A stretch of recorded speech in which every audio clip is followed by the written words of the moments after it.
काल मला असंच आम्ही गप्पा मारत होतो आणि काल आमचे राजू भाऊसार यांनी एक गोष्ट सांगितली. म्हणे महाराज मी 9:30ला झोपून जातो, 10 वाजेला मी घोरतो. मी बसल्या बसल्या विचार केला, या माणसाला पैशाचा अजून उपयोग घेता येत नाही. अरे पैशावाल्या माणसाने 12 पर्यंत पार्ट्या कराव्या, 1 वाजेला झिंगावं, 2 वाजेला लोकांनीच सोडावं, 8 वाजेपर्यंत त्याने झोपावं, ती श्रीमंती. आणि हा वेडा माणूस 9:30ला झोपतो, 6ला उठतो आणि सकाळी 7 वाजेला हिंगलाज माताच्या मंदिरात जातो. श्रोतेजनो, संपत्ती असून संस्कार टिकवणं फार महत्वाचं असतं. नीट लक्ष द्या, नाही तर संपत्ती संस्कार टिकू देत नाही. बरं ठीक आहे, बाप बिघडला तर बिघडला, पोरगा त्याच्यापेक्षा बिघडलेला आणखी, तो मारुती मंदिरात जातो, सुंदर काम करतो, घ्या. म्हणून तर तुकोबांनी त्यावेळेला अभंग केला. कोणता अभंग रे? कोणता कोणता? बोल बोल. ते परिवार जवळ आहे ना, तर जग लागून गेलं. आम्ही बिघडलो तुम्ही बिघडा, आम्ही बिघडलो तुम्ही बिघडा, आम्ही बिघडलो तुम्ही बिघडा, आम्ही बिघडलो तुम्ही बिघडा, आम्ही बिघडलो तुम्ही बिघडा. शब्दाचा अर्थ लक्षात घ्या, फक्त बी बाजूला करा. आम्ही बी घडलो तुम्ही बी घडाना, आम्ही बिघडलो तुम्ही बिघडा, आम्ही बिघडलो तुम्ही बिघडा.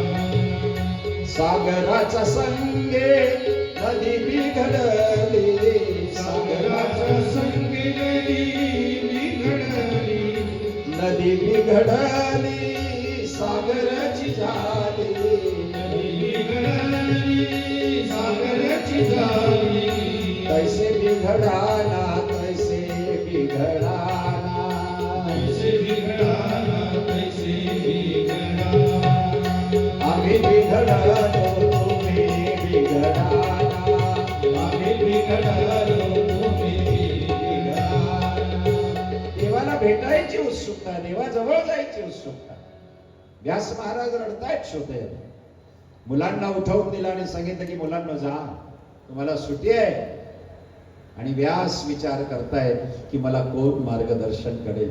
बुडत्याला काडीचा आधार आणि समोरून त्यांनी बघितलं ब्रह्मदत्त विना ज्याच्या हातात आहे, पिवळा पितांबर ज्यांनी परिधान केलाय, खांद्यावर केस आले, ब्रह्मतेज ज्यांच्या चेहऱ्यावर दिसून येत आहे, विण्याचा झणकार चिपळ्या हातामध्ये वाजतायत, मुद्रा अतिशय शांत आहे. आणि श्रीकृष्ण गोविंद हरे मुरारे या मंत्राचा जप करत प्रत्यक्ष ज्यांना पुराण पुरुष म्हटलं गेलंय त्या नारदांनी प्रवेश केला.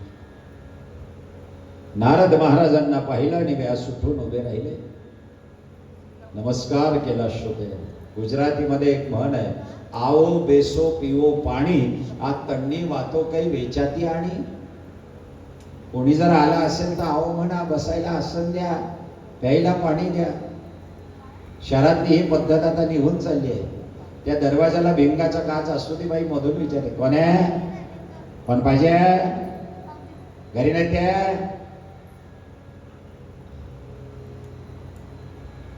आमच्या एका नातेवाईकाकडे गेलो, ती नातेवाईक असून मला ओळखते तरी ती बाई असं बोलत होते, कोण आहे, काय काम आहे. म्हटलं काही नाही, भाऊंचा द्वारावर आलो. मग उघडलं तिने. आणि महाराज ती अजून आहेत, मग उघड ना. आओ बेसो पिओ पाणी, तण्णी वातो काही ह्याच्याती. आणि आदर करा कोणाचा.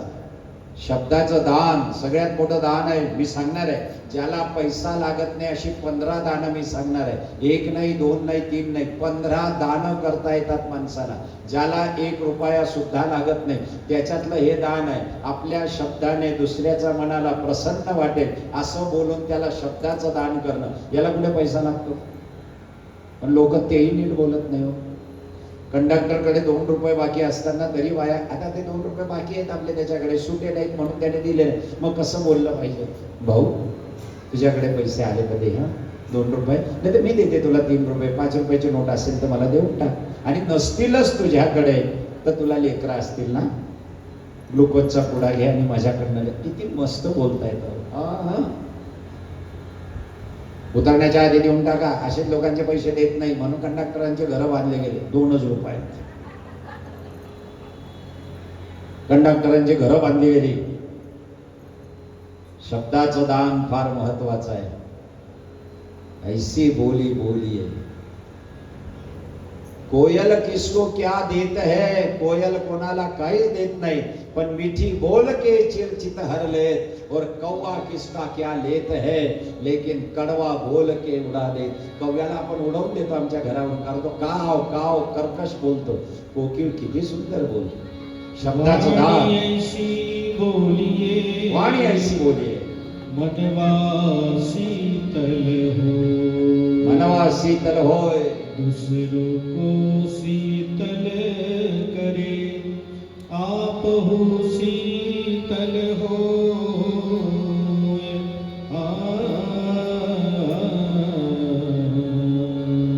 नारदांना बसायला आसन दिलं शोधेल. नारद बसलेत, व्यासांच्या चेहऱ्याकडे पाहिलं.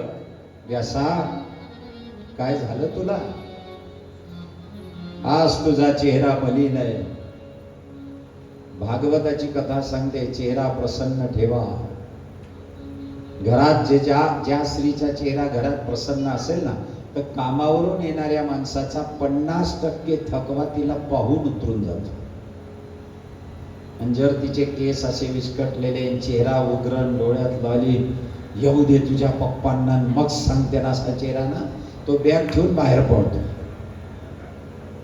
चेहरा प्रसन्न ठेवा, स्त्रियांचं पहिलं कर्तव्य आहे. म्हणून स्त्रियांनी घरात प्रसन्न राहिलं पाहिजे.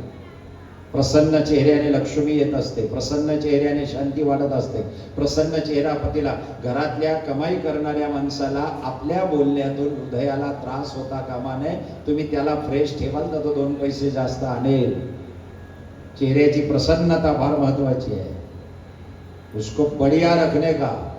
काय असतील नसतील ते वाद सगळे बाजूला, आणि आल्यावर त्याला नुसतं ग्लासभर पाणी हसऱ्या चेहऱ्याने स्वागत केलं ना, तरी त्याला बरं वाटतं. त्याचा केलेल्या श्रमाचा थकवा निघतो. ही चेहऱ्याची एवढी मोठी ताकद आहे चेहऱ्याची. पानी में पत्थर मत मारो, उसे भी कोई पीता होगा. अपने चेहरे को खुश रखना, इसे देखकर भी कोई जीता होगा. आपल्या चेहऱ्याला प्रसन्न ठेवा. काही काही लोकांचे चेहरे लग्नात बसलेले असतात तरी द्वारावर आल्यासारखे दिसतात. तिकडे नवरदेव नवरी माळा टाकतात, मी ती बाई अशी बसलेली असते, ते माळा टाकतायत. मी शेजारची बाई विचारते, का हो ताई काय झालं? बघा ना, त्यांच्या प्रदीपचं होऊन गेलं, अजून माझा प्रकाश तसाच आहे. तो प्रदीप इंजिनियर आहे, हा पांटपरीवर फिरतोय. ती बाई अशी पाहत आमच्यासारख्याला विचारते, महाराज याचं कधी होईल? एक बाई आली मला इतक्या दम मध्ये विचार, म्हणजे माझ्या मुलाचं लग्न होईल की नाही महाराज? म्हटलं जरूर होईल. माझं झालं त्याचं होणार नाही म्हणा. काय नाही काय नाही तर हिदी आणि दिदी. शेती नाही, बाडी नाही, व्यवसाय नाही, काही नाही. एक पोथी आहे आणि लाकडाच्या 2 चिपळे आहेत. ही माझी प्रॉपर्टी आहे. मला मना वळगे त्यांना व्हावं नाही. किती दम मध्ये विचारतात बाया. हे सगळं बाजूला टाका, चेहरा प्रसन्न ठेवा. शंकराचार्य म्हणतायत, प्रसन्न चित्ते परमात्मा दर्शनम. व्यास महाराजांनी नारदांकडे पाहिलं आणि नमस्कार करून सांगितलं, महाराजजी कृपा करा माझ्यावर. मला शांती वाटत नाही हो, मला आनंद येत नाही. काय कारण असेल? घरदार, पत्नी, मुलं, बाळ, प्रपंच, पैसा सर्व आहे, पण आनंद नावाची वस्तू नाही. आणि खरी गोष्ट आहे शोधे, बऱ्याच लोकांनी सगळं कमवलं पण आनंद गमावला. मी एक सांगतो, ज्याला विनोद करता येतो, ज्याला थट्टा समजते, ज्याला थट्टा करता येते, त्याच्यासारखा सुखी आणि आनंदी या जगात कोणी. म्हणून पहिले लोक साले मेवणे अशी सुंदर थट्टा करायचे. आता हे जेवढे सुशिक्षित मुलं झाले ना, यांना थट्टा नाही करतायत. साला इंजिनियर, मेवणा डॉक्टर, त्यांच्या गप्पा मारायच्या सोडून देतात, ते दुसऱ्या गप्पा मारतात. इस्रायलने साधारण जो निर्णय घेतला तो बरोबर नाही. लगेच तो साधू म्हणतो ट्रम्पचा विचार कसा आहे कोण जाणे, पण आता अमेरिकेमध्ये जे बोलतात तुला काही भद्या घेणं नाही त्याच्याशी. तू लग्नात आलाय, अरे नातेवाईकांशी बोल, आपलं सुख दुःख बोल, एकमेकांना विनोद कर. तो ट्रम्प जाणे त्याचं काम जाणे, त्याला आवरायला मोदी बसला आहे. तू कर ना तुझं काम, तू एकमेकांशी बोलणार आहे. हा